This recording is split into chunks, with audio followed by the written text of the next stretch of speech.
Vamos a hablar del Poder Judicial en tiempos de pandemia, resoluciones, avances y también el reclamo de los abogados en este contexto donde muchas de las actividades tuvieron que modificarse para evitar los contagios en el sistema judicial como en el resto de la sociedad. Hubo instituciones, organismos gubernamentales que han ido readaptando las formas de trabajo para evitar los contagios. No estuvo ausente, no fue excluyente el Poder Judicial, que también tuvo que ir readaptando sus formas, sus sistemas para poder seguir administrando justicia, pero a la vez protegiendo a trabajadoras, trabajadores y a todas las personas que requieren justamente del sistema judicial. Vamos a conocer una reseña, una breve reseña de todo el proceso de transformación que realizó el sistema judicial para adaptarse a este contexto de pandemia. Desde el comienzo de la pandemia COVID-19, el Poder Judicial de Entre Ríos trabaja arduamente para garantizar el acceso a la justicia de puertas abiertas. Se estableció el sistema de videoconferencia para formar verdaderos equipos de trabajo y transparentar y garantizar que las audiencias sigan siendo públicas. También se reglamentó la presentación electrónica de documentos a través de la mesa virtual por parte de los operadores judiciales. Se aprobó el reglamento de presentaciones electrónicas con la entrega de los escritos en formato digital a los distintos organismos de los fueros civil, laboral y familiar. Se avanzó en la gestión de documentos a distancia, escáneres de alta velocidad para la digitalización de documentos y se afianzó la firma digital. Esta política pública permitió que desde marzo del 2020 a mayo del 2021 se realizaran cerca de 2 millones de actos procesales registrados en los sistemas del Poder Judicial y se recibieron casi 790.000 presentaciones digitales de abogados y abogadas. Desde marzo del año 2020 al 31 de mayo de este año, se dictaron en todos los fueros e instancias de la provincia un total de 39.352 sentencias y 71.718 resoluciones interlocutorias. Desde el 15 de marzo de 2020 al 15 de marzo de 2021, se dictaron en el Superior Tribunal de Justicia 745 sentencias de amparo. Se implementó el juicio por jurados, dando real participación ciudadana en la justicia, habiendo realizado 7 juicios hasta el momento. Y ya estamos con Sebastián Castillo, que es el director de estadísticas del Superior Tribunal de Justicia, para hablar justamente de lo que ha sido la transformación del sistema judicial en el contexto de pandemia. Muy buenas noches y gracias por estar acá. Buenas noches, gracias a usted. Bueno, imaginamos el inicio de la pandemia, uno no tenía dimensión de todos los cambios que iban a ocurrir. Siempre se hablaba de la necesidad de modernizar los sistemas judiciales, ejecutivo, legislativo, pero nadie se imaginaba lo que iba a ocurrir. ¿Cómo fue desde ese inicio en adelante a llegar a esta transformación que han realizado? Sí, cuando arrancó la pandemia había más preguntas que respuestas, ¿no? Un verdadero cisne negro. Sin embargo, las transformaciones que se encadenaron y que se implementaron por la necesidad de sostener el servicio, en realidad venían de la mano de transformaciones que ya estaban planteadas del Poder Judicial, como la digitalización, el trabajo a partir de las herramientas tecnológicas y demás. Así que lo que hizo de alguna manera la pandemia fue acelerar los procesos y obligarnos a adaptar nuestras estructuras para poder sostener ese cambio tecnológico, ¿no? ¿Fue una gran inversión? En realidad, las transformaciones tecnológicas están desarrolladas en el área de informática de nuestro Superior Tribunal, así que es desarrollo propio esa tecnología. Y desde el punto de vista de la gestión de personal no hubo incremento, así que en realidad las inversiones pasaron por todo lo que fue la provisión de los elementos de bioseguridad para minimizar los riesgos de contagio Claro, nosotros cuando hablamos del sistema judicial uno generalmente ve tribunales y se queda con esa imagen. Sin embargo, estamos hablando de un sistema judicial que llega a toda la provincia y a pequeñas localidades. ¿Cómo fue el desafío para esas pequeñas localidades donde el sistema informático no está desarrollado? ¿Cómo fue adaptar? Porque también hay que administrar la justicia para esas pequeñas localidades. Bueno, claramente, como vos lo mencionás, fue un verdadero desafío porque estamos hablando de 200 órganos distribuidos en todo el territorio provincial, en los 18 departamentos. Y la verdad que la ingeniería en materia de personal fue muy precisa al momento de fijar pautas pautas asociadas a lo que vivía cada localidad a medida que fue avanzando la pandemia. Y respecto también de las propias estructuras, porque no es lo mismo organizar el servicio en una localidad que tiene una estructura muy grande y que tiene la posibilidad de movilizar recursos y reubicarlos a medida que van sucediendo los distintos episodios y hay contagio interno y demás, que una localidad que no lo tiene y que de alguna manera tiene que disparar otro tipo de protocolo para sostener la normalidad del servicio. En este contexto de pandemia, donde obviamente se resienten los servicios y que donde ustedes han ido tratando de readaptar los sistemas informáticos para dar respuesta, hubo también críticas, es el caso del Colegio de Abogados de la provincia de Entre Ríos, que ha hecho fuertes críticas en torno a la administración judicial. Una de las críticas tiene que ver con los acuerdos del Superior Tribunal de Justicia sobre que se iban definiendo formas de trabajo de los distintos fueros, pero que no eran de manera pareja o no eran de manera uniforme. ¿Qué respuesta hay en torno a esas críticas específicamente sobre cómo se fue organizando cada fuero para dar respuesta a la administración de justicia? Mira, es como una crítica, pero también yo creo que tiene que ser visto como el reconocimiento de algo que es una virtud. ¿Por qué?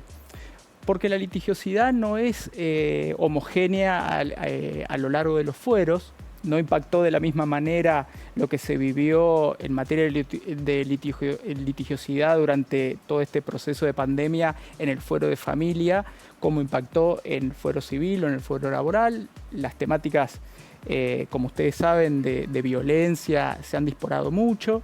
Entonces, necesariamente la estructura debía corresponderse con esa necesidad social de atender de determinados problemas. Entonces, la configuración de los fueros debía responder a eso.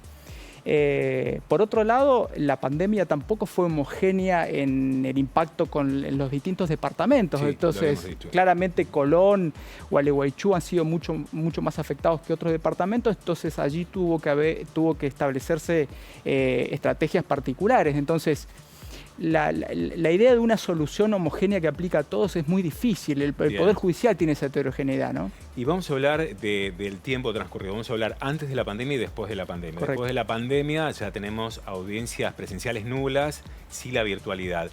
Ustedes han hecho una estadística específicamente sobre cómo ha sido esa evolución antes de pandemia y después de pandemia. Sí, claramente. Vamos a ver unos cuadros como para que la gente pueda comprender también esta infografía que ustedes han preparado. Sí, ya lo vamos a compartir allí. ¿Cómo ha sido ese proceso? Allí lo vemos ya aquí en parte, digamos, de la infografía que tenemos. Bueno, acá lo que estamos viendo son las resoluciones dictadas sin pandemia y con pandemia en materia penal. Y lo que estamos viendo es que ya en el año 2021 no solo hemos superado el año 2020, que fue de mucho impacto en el cuatrimestre que va de febrero a mayo, sino que claramente hemos dejado atrás el año 2019. Eso habla, por un lado, de la productividad que ha podido sostener el fuero penal a partir de la actuación de sus órganos de primera instancia. Estamos viendo la primera instancia, que son estrictamente las OGA, la actuación de las OGA y de los jueces de garantía y de los tribunales de juicio. Esto tiene como contraparte ese aspecto más delicado que implica delito, implica causas penales, causas sensibles, ¿no? Y, a ver, estamos viendo acá un cuadro donde ustedes plantean que hubo un buen nivel de audiencias y de llevar adelante juicios. Y de resoluciones. Sin embargo, por ejemplo, el juicio por jurado hubo 7 y no hubo más. Sí, claramente. Bueno, el juicio por jurado no aplica en supuestos específicos y que están vinculados al estado de los procesos que de alguna manera admiten ese tipo de instituto. Por otro lado, el juicio por jurado, por la propia circulación que hay de personas y lo que implica en materia logística, también implica asumir un riesgo, que en ese caso el Superior Tribunal tiene que ser muy cauto y la idea es siempre correr un riesgo calculado, donde los beneficios superen largamente los perjuicios que se puede provocar por esa movilización de gente. Entonces, de momento eso se ha suspendido, pero esperamos que se reactive a la brevedad. Vamos a otra placa más que tenemos allí para ir siguiendo, digamos, para analizar cómo ha sido la evolución en esto que ustedes venían explicando sobre, bueno, cómo ha sido este proceso. Claramente. Bueno, esto es la misma placa, una placa parecida a la del anterior, sino que antes estamos hablando de las materias penales y ahora estamos hablando de las materias no penales, que son civil, laboral y familia. Entonces lo que estamos viendo es la pandemia en gris y los periodos de prepandemia en celeste.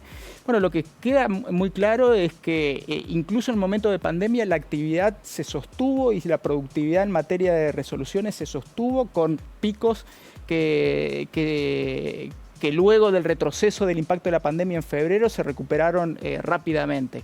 Y hoy por hoy estamos no solo produciendo o haciendo una comparación interanual mejor que el año 2020, que fue el año del impacto, sino también superando el 2018 y con vistas a llegar a los valores que logramos en el año 2019, que fue un año de mucha productividad.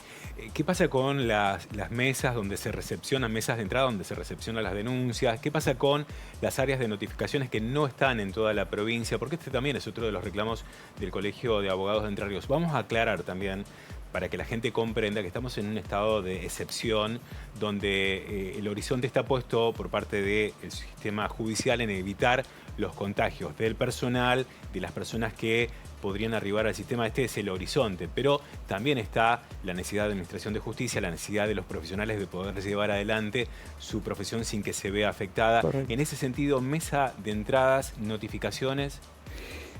Sí, el interés del colegio obviamente es siempre lograr la mayor normalidad del servicio en todos los aspectos de un proceso, en la atención de mesa de entrada, en lo que es audiencia, en la interacción con el sistema de justicia, que es un interés que el Superior Tribunal comparte plenamente.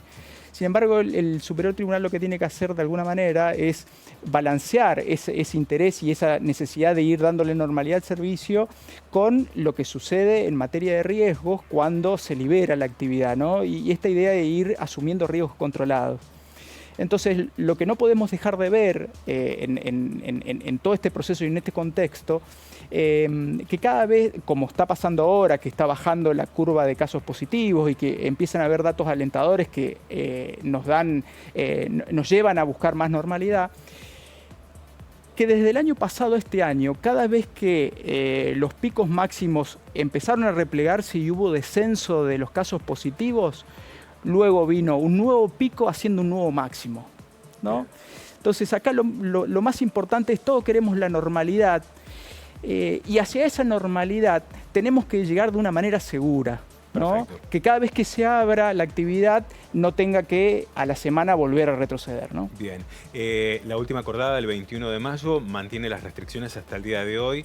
¿Se evalúa modificar en algo esas restricciones o esa acordada? Y cómo, para concluir, se lleva adelante esta negociación seguramente o ese diálogo con los trabajadores judiciales, con el Colegio de Abogados de Entre Ríos. Sí, en la última acordada que fue de este miércoles 23, disculpame, sí, del 23, en realidad lo que se planteó es, hasta nueva disposición, mantener el funcionamiento como se ha planteado hasta este momento, que recepta toda la forma de trabajo a distancia y con todas las herramientas que se han puesto a disposición del profesional para poder seguir actuando ante el Servicio de Justicia, como las presentaciones electrónicas, la notificación electrónica. Entonces, en ese aspecto está cubierto. Incluso cuando no fuese posible realizar algún tipo de acto a través de esas plataformas digitales, se prevé la posibilidad de la presencialidad, en tanto obviamente no se supere una cantidad de 10 personas que dan de alguna manera seguridad para ser absorbidos por las estructuras del Poder Judicial, tanto lo que es edificio como las salas de audiencia y demás. Bien, lo importante es que el horizonte está puesto allí en resguardar la seguridad de las personas, bueno, en algún momento todo esto pasará a otra normalidad y se sumará todo este proceso de tecnología que vino para quedarse en el sistema judicial. Claro. Sebastián Castillo, responsable justamente de esta área de tribunales, agradecemos su presencia. Gracias. Y bueno, seguiremos obviamente de cerca cómo es este proceso judicial. Muchas gracias. Pausa en Telenoche y ya venimos.